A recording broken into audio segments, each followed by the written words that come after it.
ગીર સોમનાથના વેરાવળમાં દબાણો દૂર કરવામાં આવ્યા અને 2 વીઘા સરકારી જમીન પરથી દબાણો હટાવવામાં આવ્યા છે। વેરાવળ પાલિકા અને મામલતદારની સંયુક્ત કામગીરી હાથ ધરવામાં આવી।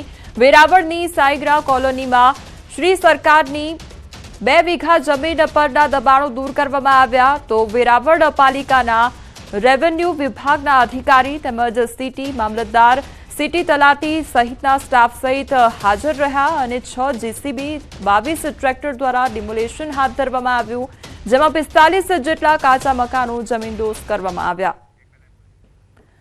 તો ડિમોલેશનની કામગીરી હાથ ધરવામાં આવી અને દબાણ પર હવે તંત્રનું બુલડોઝર ફર્યું છે। તો 2 વીઘા જમીન પર ડિમોલેશનની કામગીરી હાથ ધરવામાં આવી। તમામ જે અધિકારીઓ છે તેમની હાજરીમાં ડિમોલેશનની કામગીરી કરવામાં આવી હતી। તો વેરાવળના દ્રશ્યો કે જ્યાં દબાણની કામગીરી કરવામાં આવી છે। આ તરફ ડેડિયાપાડાની આશ્રમ શાળાનો વિડીયો વાયરલ થયો છે। બાળકો પાસે ત્રિકમ પાવડાથી કામ કરાવવામાં આવ્યું તેમજ શાળા માટે પાણીની પાઇપલાઇનનું કામ કરાવવામાં આવ્યું હતું। મહાત્મા ગાંધી આશ્રમ શાળામાં આચાર્યની હાજરીમાં બાળકો પાસે ત્રિકમ અને પાવડા વડે કામ કરાવવામાં આવી રહ્યું છે। તો બાળકો પાસે મજૂરી કરાવવા સામે વાલીઓમાં રોષ ભભૂકી ઉઠ્યો છે। બાળકો પાસે ત્રિકમ અને પાવડા વડે મોટા મોટા ખાડા ખોદાવી પ્લમ્બિંગનું કામ કરાવવામાં આવી રહ્યું હોવાનો વિડીયો સામે આવ્યો છે। તો બીજી તરફ આ મુદ્દે બાળ સુરક્ષા વિભાગ પણ એક્શન મોડમાં આવ્યું છે। કહ્યું કે બાળકોને આમ કામગીરી કરાવાય નહીં અને બાળ મજૂરીનો ગુનો લાગે છે। જવાબદારો સામે પગલાં ભરવા માટે તંત્ર એક્શન મોડમાં આવ્યું છે। તો અમારી સાથે હાલ સંવાદદાતા દીપક જોડાઈ ગયા છે। દીપક, અહીંયા જે બાળકો ભણવા માટે જતા હોય છે તે બાળકો પાસે પ્લમ્બિંગનું કામ કરાવવામાં આવી રહ્યું છે, શું વિગતો અને વાલીઓ દ્વારા શું રજૂઆત કરવામાં આવી છે?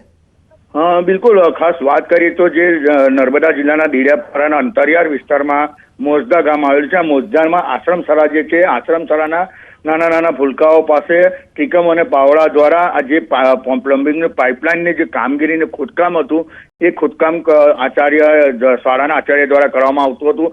ખાસ વાત કરીએ તો જે નાના નાના બાળકો છે આ બાળકો દ્વારા આ ત્રિકમ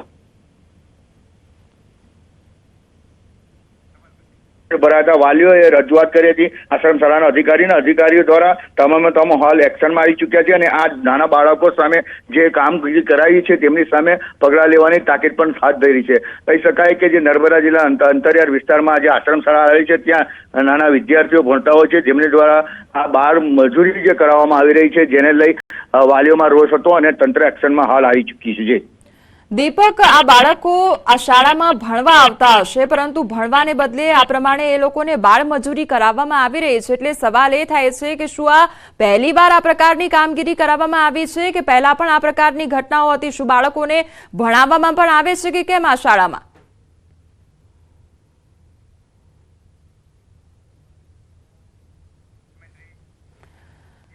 લાગી રહ્યું છે સંપર્ક કપાઈ ચૂક્યો છે। તો જે પ્રમાણે આ બાળકો સાથે બાળમજૂરી કરાવવામાં આવી રહી છે, એક તરફ આ નર્મદાના દ્રશ્યો કે જ્યાં બાળકો પાસે બાળમજૂરી કરાવવામાં આવી રહી છે, પ્લમ્બિંગનું કામ કરાવવામાં આવી રહ્યું છે, બીજી તરફ આ ખેડાના એ દ્રશ્યો કે જ્યાં વિદ્યાર્થીને મારવામાં આવી રહ્યો છે। એટલે વિદ્યાર્થીઓને અહીંયા શાળામાં જ્યારે ભણવા જાય છે ત્યારે શાળામાં વિદ્યાર્થીઓને ભણાવવામાં આવે છે કેમ તે સવાલ ઉદ્ભવી રહ્યો છે।